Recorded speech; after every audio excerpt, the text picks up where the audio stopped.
Eu tenho certeza que você já deve ter visto essa imagem aqui antes. Essas figuras misteriosas com toda essa parafernália, por incrível que pareça, eram os médicos que trabalhavam durante a epidemia da peste bubônica. Mas você sabe por que eles usavam essas roupas? Eu sou Ivan Lima e hoje eu vou contar para vocês alguns mitos e verdades sobre os icônicos médicos da peste bubônica. Vivemos em tempos difíceis e convenhamos que, além do medo de adoecermos, a gente nunca tinha passado por uma situação como essa. A não ser as pessoas que sobreviveram à gripe espanhola lá no ano de 1918. De fato, essa é uma situação nova para nós. Mas ao longo da história da humanidade, vocês sabem que houve várias doenças. A pior delas, ao menos até o momento, foi a temida peste bubônica. Antes de eu começar a contar as histórias dos médicos, eu preciso contextualizar vocês sobre o que aconteceu na Europa durante a Idade Média. Durante muito tempo, pouco se sabia sobre a origem da peste bubônica. Porém, atualmente, há um consenso de que a doença teve origem asiática, especificamente na China. Mas como é que uma doença iria sair da China para dizimar boa parte da população europeia? A explicação é mais simples do que vocês imaginam. Nessa época, as caravanas comerciais eram comuns em todo o mundo. Elas passavam por cidades portuárias do mar Mediterrâneo, como Gênova e Veneza.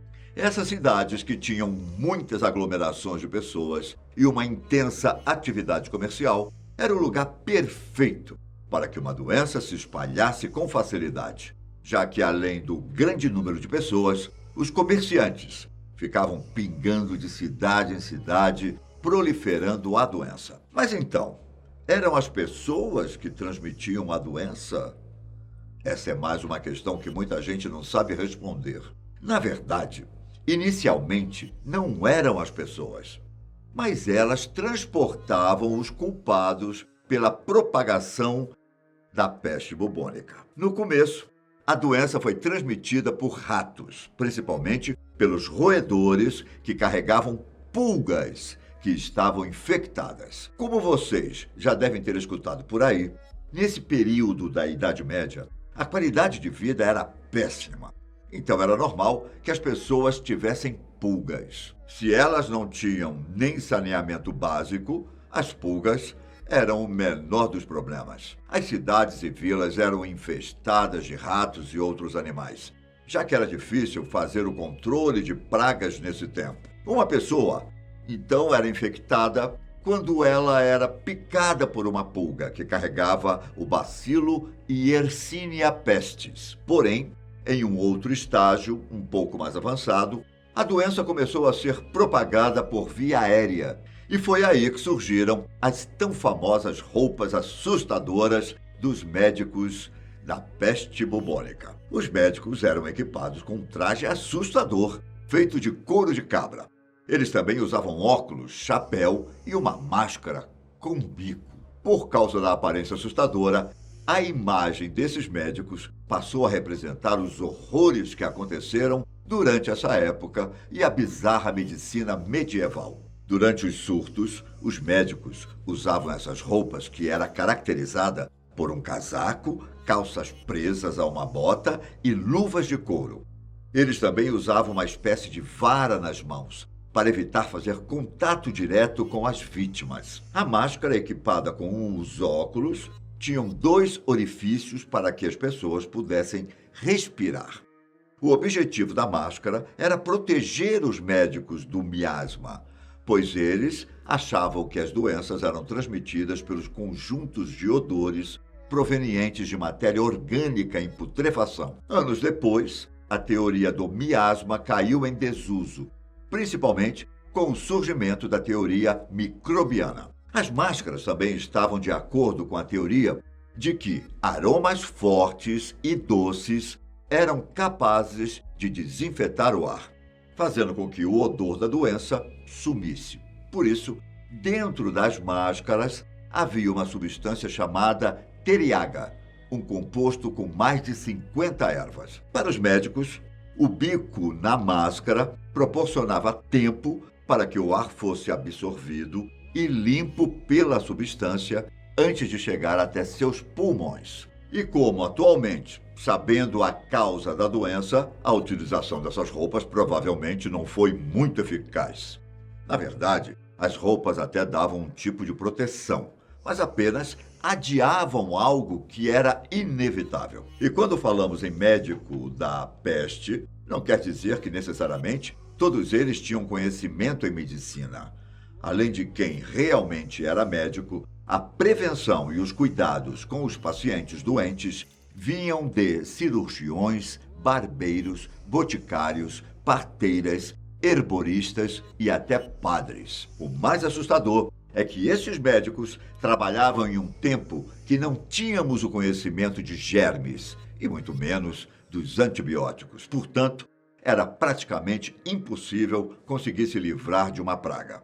Porém, eles merecem reconhecimento, porque mesmo com as condições e o pouco conhecimento, eles reconheceram a disseminação e os sintomas da peste e deram esperança às pessoas em uma época de constantes crises. Muitos desses médicos escreveram pequenos livros, chamados de Tratados da Peste, onde aconselhavam seus colegas de trabalho e as pessoas alfabetizadas sobre os perigos da doença. Depois da eclosão da peste, os médicos tentaram adicionar a doença em seu conhecimento sobre medicina. Tanto na Europa quanto no Oriente Médio, a doença era explicada em termos da teoria dos 4 humores corporais, que são sangue, catarro, bile amarela, bile negra. A teoria dos 4 humores corporais foi desenvolvida primeiro pelos antigos médicos Hipócrates e Galeno, e mais explicada pelos médicos árabes e latinos na Idade Média. Diante das teorias antigas e medievais, os médicos da peste bubônica afirmavam que era uma febre pestilencial que corrompeu os humores. Essa febre causava bolhas de sangue e pus, e os médicos as reconheciam principalmente porque elas surgiam na virilha, nas axilas e no pescoço. Isso era a evidência de que o corpo estava expulsando humores dos órgãos principais mais próximos: fígado, coração e cérebro, respectivamente. Para evitar a doença, os pacientes tinham que fortalecer os humores. Isso era feito através de mudança de dieta, uso de medicamentos que causavam vômito e micção, além da sangria profilática, ou seja, retirada de parte do sangue. Com esses procedimentos, as pessoas poderiam expulsar os humores corrompidos do corpo, impedindo que a tal bilis negra se espalhasse pelo corpo. Mas uma das teorias mais malucas de todas envolvia medicina e astrologia. Essa teoria foi descrita pela Faculdade de Medicina da Universidade de Paris, quando, em 1348, o rei da França pediu ajuda aos professores quando a doença começou a se aproximar da França. Foi então que os professores fizeram uma combinação de medicina e astrologia, que era considerada uma ciência séria nessa época. Para eles, no ano de 1345, o ar da Terra foi superaquecido e corrompido por um conjunto de ações dos planetas Marte, Saturno e Júpiter, no signo do zodíaco de Aquário. Os professores afirmavam que esse ar, artificialmente quente e úmido, soprava pela Ásia em direção à Europa, fazendo surgir pragas por onde passava. O engraçado é que quando os médicos dessa época falavam em pestilência, nem sempre eles estavam se referindo à doença, mas ao ar envenenado que transmitia a doença. E para evitar ter contato com esse ar envenenado,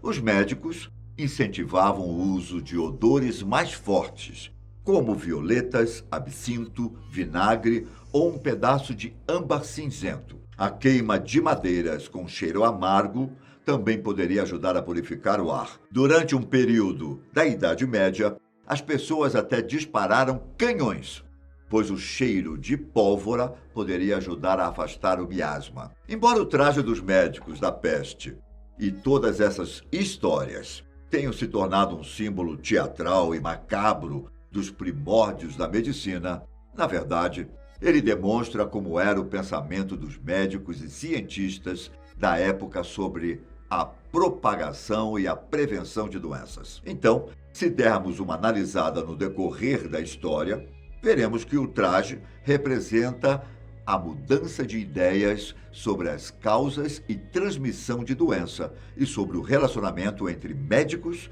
e pacientes. Após os avanços científicos, o traje macabro dos médicos se tornou uma das fantasias mais populares do Carnaval de Veneza, na Itália. Alguns historiadores até argumentam que os médicos da peste, usando esse traje, são apenas um tipo de personagem fictício e cômico, e que foi a versão teatral que inspirou médicos reais a usarem o traje. Mas de uma coisa eu sei que todos concordam: esses trajes dos médicos da peste são muito assustadores. Nos vemos no próximo vídeo. Um grande abraço, tchau!